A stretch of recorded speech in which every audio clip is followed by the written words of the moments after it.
আল্লাহ পাক কোরআনুল কারীমের মধ্যে বলছেন, ইয়া দাউদ ইন্না জাআলনাকা খলিফাতান ফিল আরদ ফাহকুম বাইনান নাসি বিল হক ওয়া লা তাত্তাবি'ল হুদা ফায়ুদিল্লাকা আন সাবিলিল্লাহ।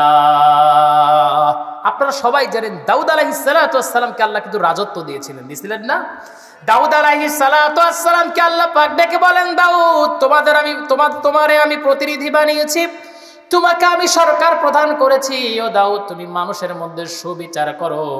আমার ভাইরা, আমার বন্ধুগণ, এই আয়াত অনুযায়ী যদি ফলো করে দেখা যায় আজকে বাংলাদেশে কি সুবিচার আছে নাকি? সবাই বলেন। আর সবচেয়ে বেশি অবিচার করা হয় গরিবদের উপরে, ঠিক কি না? আমার ভাইরা, আমার বন্ধুগণ, রাস্তায় বের হলেই দেখা যায় যার শরীরে শক্তি বেশি, পেশি শক্তি বেশি, রিস্কাওয়ালার থাপ্পড় মেরে ফেলে দিচ্ছে। আপনি বিচার কার্যে যাবেন, বিচার কার্যে আজকে আলেমদের, নির্দোষ আলেমদেরকে কোনো কিছুই নাই। এই যে আমির হামজা আলোচনা শুনে কোন এক পাগল নাকি সংসদ ভাঙতে গেছে, এটা কোন কথা হলো নাকি? এটা আমির হামজার দোষ। এই জন্য এরকম একজন আলেম তারে 3টা বছর জেলখানায় ফেলে রাখা হলো। আমির হামজা মাঝে মাঝে আলোচনায় বলে, এই 3 বছরের হিসাব যদি আমি আল্লাহর কাছে, এই সকল মানুষের কাছে চাই, আল্লাহর আদালতে দাঁড়ায়া একজন মানুষও আল্লাহর সামনে হিসাব দিয়ে কোনোদিন জান্নাতে যেতে পারবে? আমার ভাইয়ের, আমার বন্ধুগণ, সূরা আসর পড়ছেন না? আল্লাহ পাক বলছেন ওয়াল আসর। কেন? সময়ের কসম। আমার ভাইয়েরা, আমি বুঝানোর জন্য বলতেছি আল্লাহর কসম, আল্লাহি বিল্লাহি তাল্লাহি, আল্লাহর কসম করে বলতেছি আমি চুরি করি নাই, আর আমি গুড় খাই নাই, আমি কসম কাটতেছি আল্লাহর নাম নিয়ে। তো আল্লাহ আমাদের বুঝাচ্ছেন, গুরুত্ব বুঝাচ্ছেন, আল্লাহ কসম কাটবেন কার নাম নিয়ে। কিন্তু আল্লাহ এই জন্য বুঝালেন ওয়াল আসর, সময়ের কসম। কেন? কারণ সময়ের চেয়ে গুরুত্বপূর্ণ আর কিছুই। সময় যদি চলে যায়, সেটাকে ফিরিয়ে নিয়ে আসা যায়, তাহলে 3টা বছর এই ব্যক্তি জেলখানার ভিতরে ছিল, 3টা বছর তাকে ফিরাইয়া দেন, কেউ পারবে নাকি? চট্টগ্রামে যেদিন আমার যখন প্রোগ্রাম থাকে, অলংকার মোড়ে যখন আমি দাঁড়াই, তখন আমি দেখতে পাই কয়েকটা ছোট ছোট বাচ্চা কুকুরের গায়ের উপরে পা দিয়ে তারা শুয়ে আছে। ছোট্ট একটা ময়লাযুক্ত কম্বল গায়ে দিয়ে শুয়ে আছে। আমি ওখানে রিসিভ করার আগ পর্যন্ত দাঁড়িয়ে থাকি, ওই বাচ্চাগুলোর দিকে তাকিয়ে তাকিয়ে আমি দেখলাম। আর আমার মনে হলো এই ছোট ছোট বাচ্চারা যদি বাংলাদেশের সরকার প্রধান, এমপি, চেয়ারম্যান, মেম্বার, এদের বিরুদ্ধে যদি কিয়ামতের দিন যদি আল্লাহর আদালতে দাঁড়ায়া বলে, আল্লাহ আমাদের সঠিকভাবে তারা দেখে নাই, আমাদের খোঁজ খবর রাখে নাই, আমরা শীতের ভিতরে কষ্ট করেছি, কেউ খাবার দেয় নাই, আমার মনে হয় আল্লাহর কসম একটা নেতা আল্লাহর সামনে দাঁড়ায়া হিসাব দিয়ে আল্লাহর জান্নাতে যেতে পারবে? সবাই বলেন পারবে? কষ্ট হচ্ছে আপনাদের? আমার ভাইরা, আমার বন্ধুগণ, সংক্ষিপ্ত একটা আলোচনা করি। তখন খলিফাতুল মুসলিমিন ছিলেন হযরত আবু বকর রাদিয়াল্লাহু তাআলা আনহু, আর ওই সময় জাস্টিস মানে বিচারপতি ছিলেন হযরত ওমর রাদিয়াল্লাহু তাআলা আনহু। একদিন তেনারা মসজিদে নববীর ভিতরে বসে আছেন, ঠিক এমন সময় হযরত ওসমান রাদিয়াল্লাহু তাআলা আনহু তিনি আসলেন, ডেকে বলছেন, হে জাস্টিস, হে বিচারপতি, আমি আপনাকে বলি, আপনাকে তো আল্লাহ ক্ষমতা কম দেয় নাই। আপনার এই সৌদি আরবের ভিতরে কোনো প্রাণী যদি মারা যায়, তাহলে আপনি কি চিন্তা করেন এটা নিয়ে? হযরত ওমর রাদিয়াল্লাহু তাআলা আনহু তিনি ডেকে বললেন, হে ওসমান, কোনো একটা প্রাণী যদি মারা যায়, কিয়ামতে আল্লাহর সামনে সেটার হিসাব আমি ওমর দিতে পারবো না। ঠিক এমন সময় আবু বকর রাদিয়াল্লাহু তাআলা আনহু তিনি ওই সময় প্রেসিডেন্ট, তিনি এটা শুনলেন। শোনা মাত্রই হযরত আবু বকর রাদিয়াল্লাহু তাআলা আনহু বললেন, আরে এর চেয়ে বড় ভয়ঙ্কর কথা কিছু আছে নাকি? হযরত উসমান রাদিয়াল্লাহু তাআলা আনহু বললেন, আজকে একটা টাটকা খবর আমি আপনাদের দেই। আপনার বাড়ির আশেপাশে একটা বৃদ্ধা মহিলা আছে, যে মহিলার কোনো আত্মীয় স্বজন নাই, যে মহিলা নিজের খাবারটা রান্না করে খাবে সেটাও নাই, খাবারই নাই, রান্না করবে কি? কোনো প্রাণী মারা গেলে যদি আল্লাহর সামনে দাঁড়ানোকে ভয় করেন, তাহলে একটা বৃদ্ধা মহিলা, সে খাবারের অভাবে দুনিয়া থেকে বিদায় হয়ে যাবে, এটার হিসাব কেমন করে আপনি দিবেন? হযরত ওমর রাদিয়াল্লাহু তাআলা আনহু তিনি দাঁড়ালেন, দাঁড়িয়ে বলছেন, আজ থেকে শুরু করে ওই মহিলার যত খাবারের দায়িত্ব আমি ওমর রাদিয়াল্লাহু তাআলা আনহু নিয়ে নিলাম। এইবার হযরত আবু বকর রাদিয়াল্লাহু তাআলা আনহু বলেন, বাইতুল মাল থাকতে তুমি কেন এই দায়িত্ব নিবা মিয়া? আমি কি নাই? আমি তো এখন প্রেসিডেন্ট। এইবার তিনি ডেকে বললেন, সব দায়িত্ব বাইতুল মাল থেকে আমি তারে দিয়ে দিলাম। খাবার মৃত্যুর আগ মুহূর্ত পর্যন্ত তার খাবারের কোনো সমস্যা হবে না। হযরত ওসমান রাদিয়াল্লাহু তাআলা আনহু ডেকে বললেন, খাবার তো দিবেন, রান্না করবে কে? কেউ নাই তার। হযরত ওমর রাদিয়াল্লাহু তাআলা আনহু ডেকে বললেন, ভাই আজ থেকে শুরু করে তার যাবতীয় সব কাজের দায়িত্ব আমি ওমর নিয়ে নিলাম। হযরত আবু বকর রাদিয়াল্লাহু তাআলা আনহু ডেকে বলছেন, আপনি দায়িত্ব নিলেই হবে, আপনি দায়িত্ব পালন করতে পারবেন না। যদি দায়িত্ব পালন না করতে পারেন আল্লাহর আদালতে আমি আপনার আসামি করে ফেলবো।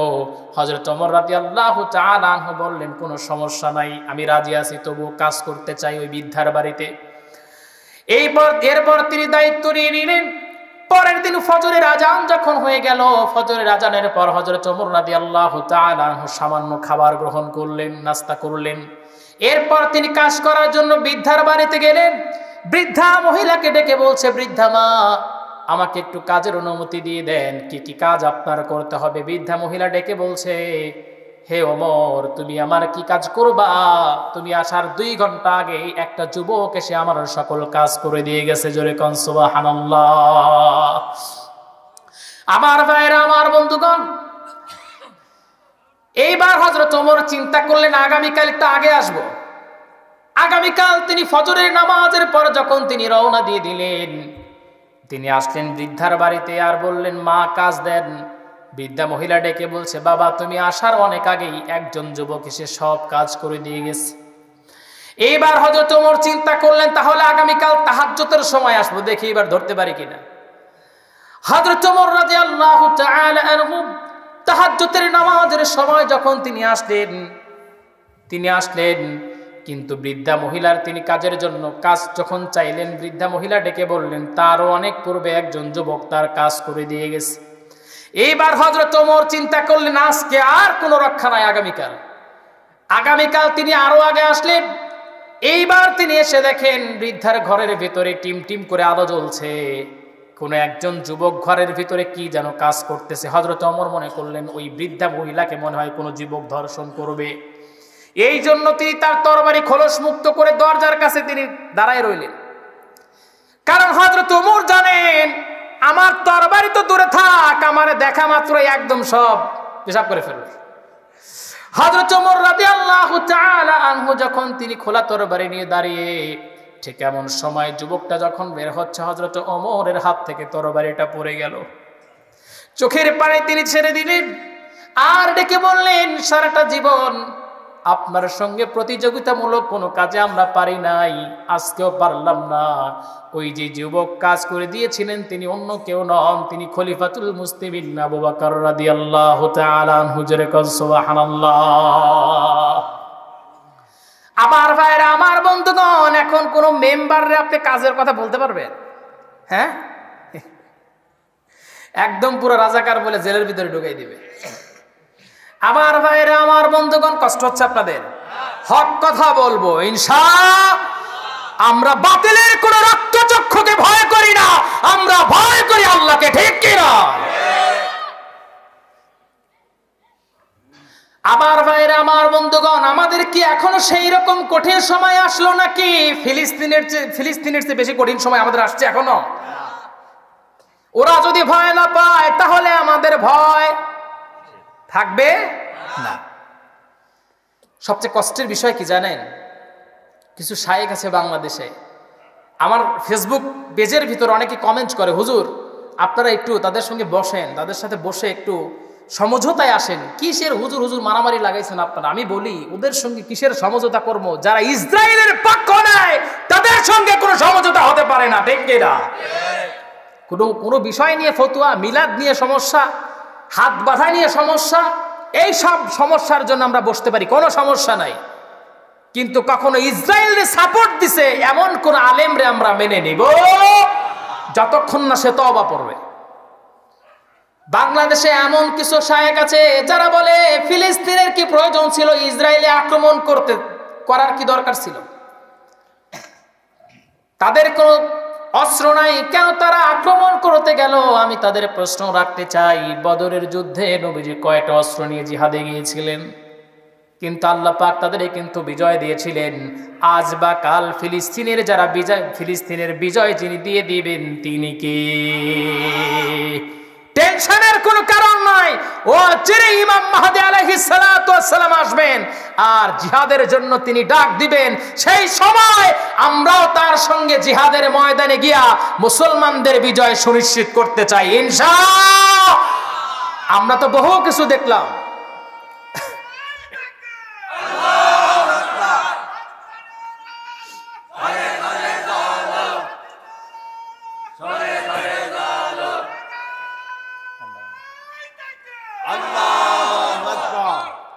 কষ্ট হচ্ছে আপনাদের? একটু জিকির করি লা ইলাহা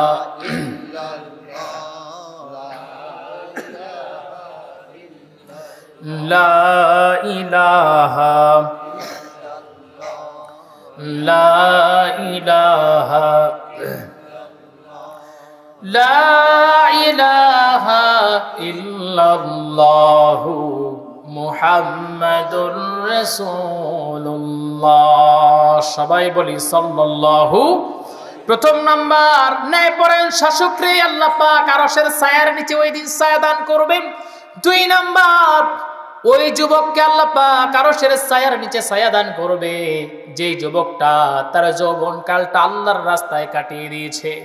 আমার ভাইরা, আমার বন্ধুগণ, ইন্নাস সালাতি ওয়া নুসুকি ওয়া মাহইয়ায়া ওয়া মামাতি লিল্লাহি রাব্বিল আলামিন। আমার যাবতীয় সব কিছু কার জন্য? সবাই বলেন কার জন্য? এইরকম টেন্ডেন্সি যদি কোনো যুবকের ভিতরে থাকে, আল্লাহর কসম এই যুবকটাকে আল্লাহ পাক আরশের ছায়ার নিচে ছায়া দান করবেন। 3 নাম্বার পয়েন্টটা হলো, ওই মানুষটারে আল্লাহ পাক ওই দিন আরশের ছায়ার নিচে ছায়া দান করবেন যেই মানুষটা তার অন্তরটা মসজিদের সঙ্গে আটকানো থাকে, ঝুলানো থাকে। তার চিন্তা কখন ফজরের নামাজটা পড়লাম, আহারে জোহরের নামাজটা কখন আসবে, আমি যদি জোহরের নামাজ পড়তে না পারি বড় আফসোস করতে থাকে কখন জোহরের নামাজের সময় আসবে। আবার জোহরের নামাজ পড়া মাত্রই তার ভিতরে টেনশন, কখনই আসরের আজান হবে, মসজিদে আমি যাব। তার মানে মসজিদে যখনই সে যাবে, নামাজে যখন তিনি সিজদা দিবেন, আল্লাহর সঙ্গে তার সাক্ষাৎ হয়ে যাবে, ঠিক কিনা? আমার ভাইরা, ভেন্নাগাছি কেন্দ্রীয় জামে মসজিদের আজকে উন্নতি কল্পের জালসা। আল্লাহর নবীজি বলেন, মান বানা লিল্লাহি মাসজিদান বানাল্লাহু লাহু বাইতান ফিল জান্নাহ। আল্লাহর নবী বলেন, যারা মসজিদকে যারা প্রতিষ্ঠিত করলো, যারা সহযোগিতা করলো, আল্লাহর নবী বলেন তাদের জন্য জান্নাতের ভিতরে জীবিত অবস্থায় আল্লাহ পাক একটা বিল্ডিং বানায় দেন। জোরে কোন সুবহানাল্লাহ। তাহলে জান্নাতের ভিতরে বিল্ডিং চান কারা কারা? হাত তুলে দেখান। সবাই চান? সবাই চান তো নাকি? ইনশাআল্লাহ।